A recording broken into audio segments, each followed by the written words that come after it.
Ya Fande anasema wote kimya, nitakayonena hapa yatamgusa mwenye kima. Hapo ulipo, kama waipenda pepo, kwa nini uogope kifo? Unachekesha, unanipa raha, unafikiri mbinguni utakwenda kwa motokaa ama utapata zari kama Yesu alivyopaa?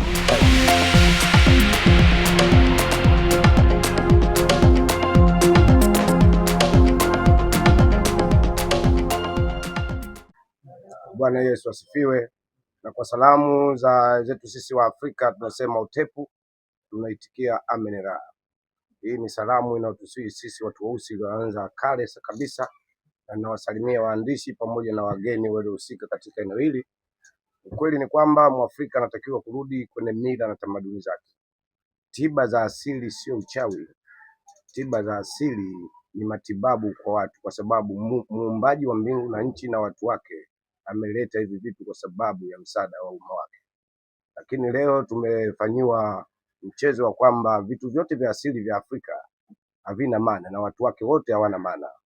Tunarudishwa nyuma tupate mila na tamaduni za wakoloni ambazo zinawafanya wao wawe juu zaidi, na sisi tunazidi kushushwa. Kushushwa kwetu sisi tumekubali, tumepokea mapokeo yao ya kwamba wao ni wakweli, sisi ni manyani.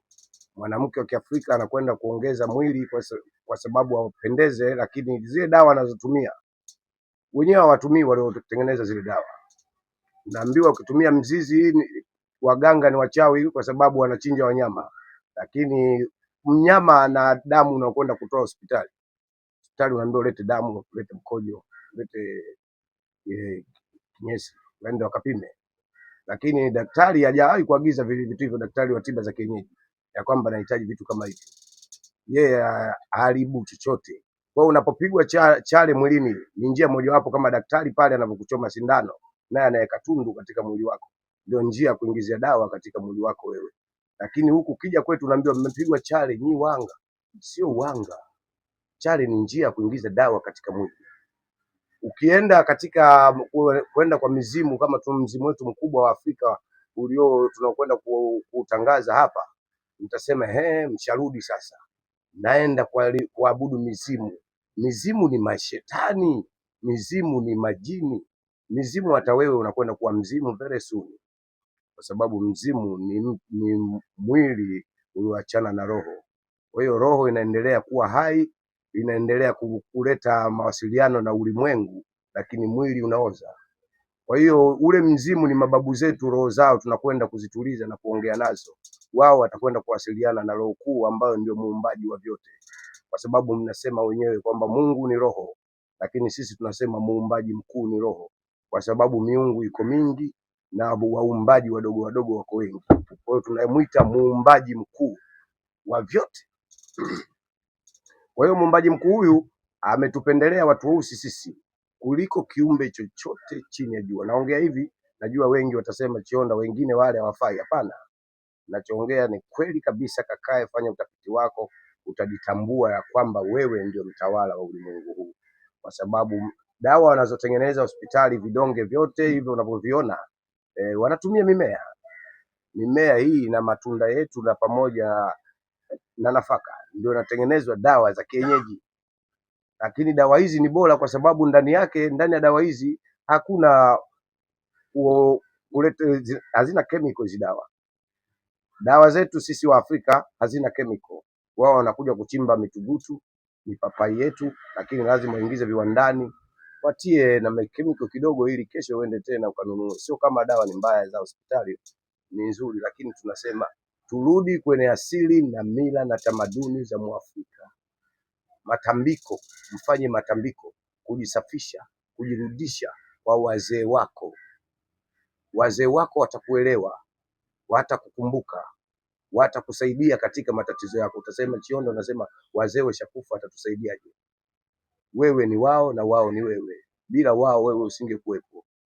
Hawa tunaendelea kuwakumbuka na kuwashukuru, lakini wewe kila siku wana demonize mashetani. Mababu zetu ni mizimu, wengine walikuwa wachawi. Sasa akiwa mchawi, kama uchawi wake nao una njia zake, uchawi kusema babu mchawi hahitajiki, abaki na uchawi wake. Tunahitaji vile babu ambavyo vilikuwa vizuri, watu wote walikuwa wananeemeka kwake. Kuna mambo mawili duniani, ukiwa mzuri utakuwa na ubaya unao. kwa sababu hiyo ndio asili, na ndio maana mkono wako una nyuma na mbele, kila kitu ni viwili viwili. Kwa hiyo ndugu waandishi wa habari, ndugu wa Tanzania, ndugu wana wa Afrika na ulimwengu kwa ujumla, tunasisitiza urudiji wa Afrika katika mila na tamaduni, na mkubali kupokea ya kwamba hivi vitu ni asili yetu. Unajifanya mzungu. Mzungu wewe si rafiki yako. Mzungu anakutumia kama biashara tu. Wewe ni mtaji kwake. Huwezi kupata chochote. Wewe ni wakala wa kutangaza huku watu wanaita white supremacy. Wewe unachofanya mambo yote kumkumbatia mzungu. Mzungu bado anakuona wewe ni mtumishi wa kawaida, servant, ambaye hufai kulipwa pesa nyingi, hufai kupandishwa juu ya kilingi. Wewe utakuwa chini ya piramidi, utakuwa mbebaji. Piramidi ni somo kubwa, kwa sababu piramidi inaonyesha jinsi mzingo wa maisha unavyokwenda. Kuna wakubwa na wadogo. Sasa wewe utakuwa mdogo, tutakuwa unashikilia muda wote, jasho linakutoka. Kwa hiyo Afrika, turudi kwenye mila na asili yetu. Mwafrika sio dhaifu. Mwafrika itawala dunia hii miaka yote mpaka miaka 1600 wazungu walipata akili na kuja kudemonize vitu vyetu na wakaviogopa, kwa sababu wao ndio walioitisha watu kama mimi hapa, ambaye ni kipindiko sijui asili yangu, naambiwa kakate mti ule, kachome pango lile, wao wazee wanakwenda kuabudu pale. Sisi hatuabudu mizimu, sisi tunawaheshimu mizimu yetu ili watupelekee ujumbe wetu na shida zetu kwa huyo muumbaji mkuu na mpaji wa vyote. Kwa hiyo sisi mizimu hatuiabudu, hatuabudu mizimu. Sisi wao ni njia, tunasema ni mitume na manabii wetu, kwa sisi tunawaamini. Kwa sababu hiyo ni imani yetu, hizo ni njia zetu. Kwa hiyo kila mmoja duniani, Mchina ana Buddha, ana Shinto, ana Confucianism, kuna Zoroastrianism. Hizi dini za mataifa mengine au mila za mataifa mengine wanazifuata na maisha yao yanaenda. Kwa hiyo wewe unaweza ukaenda huku, lakini huku usikusahau, huku ndio kwa wazee wako.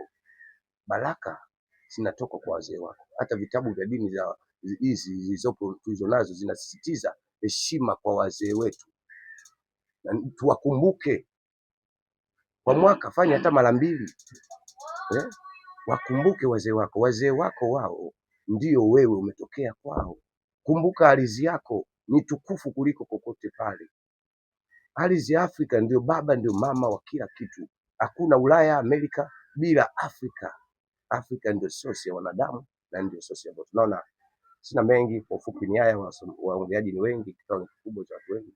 Kwa hiyo mimi nashukuru, ujumbe wangu ni huo, lakini tuwe pamoja.